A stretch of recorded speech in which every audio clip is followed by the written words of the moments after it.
Hi, I'm Bob Ryan. This is Globe 10.0. With me today on a very solemn Monday morning here in New England is Chad Finn. Chad, 25-17, Patriots lose. What a farce that score is. Yeah, that's a lioness score of the year, almost to God. Patriots, were they worse on offense or defense? Based on how the game went, what was the score in your mind? Because it's 45-17, something like that to me. Yeah, it's, I blame the defense because they could not stop anything early in the game when the tone was being set in the passing game. Heath Miller. I put on the defense. And the coach kind of tipped the scales here by going for the onside kick because it was just a proof that he did not trust the defense and had more faith that if they got the ball back, they would do something with it than the other way around. But the offense was a little scary because it appears that there's a team that was able to take away what the Patriots do best and exploit.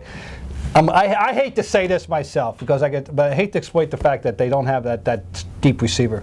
Yes, Randy Moss reappeared on Twitter yesterday saying he's interested in playing again, so he might have been watching the Patriots. That right? Yeah, for all we know. Or he's familiar with Chad Ochocinco's work or something. But yeah, it's strange when you see Hernandez and Welker taken out of the game.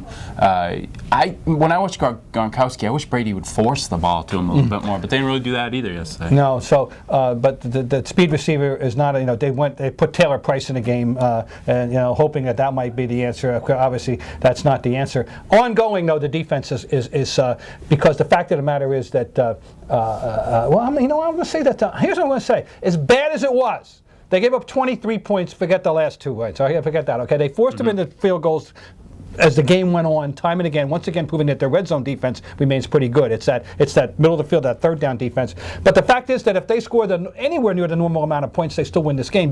I thought if they're going to win the game, it was going to have to be 35-30. And if you had told me that the Steelers got 23, I'm not counting those last two, that I would have said, oh, they're winning the game. I'm more worried about I know the defense stinks. I mean, I'm just concerned about the offense. Yeah, any reasonable expectation was that game was going to be a shootout. The Patriots defense would be able to stop them. There were some really painful 3-and-outs where you're like, all right, here's where the Patriots answer, and they're off the field. That's why, I guess my inherent skepticism on the defense and knowing that this team isn't going to win on defense is there, and therefore I'm a little more concerned. So he goes defense, I go offense, but the fact of the matter is it was an all-around horrendous day for the New England Patriots.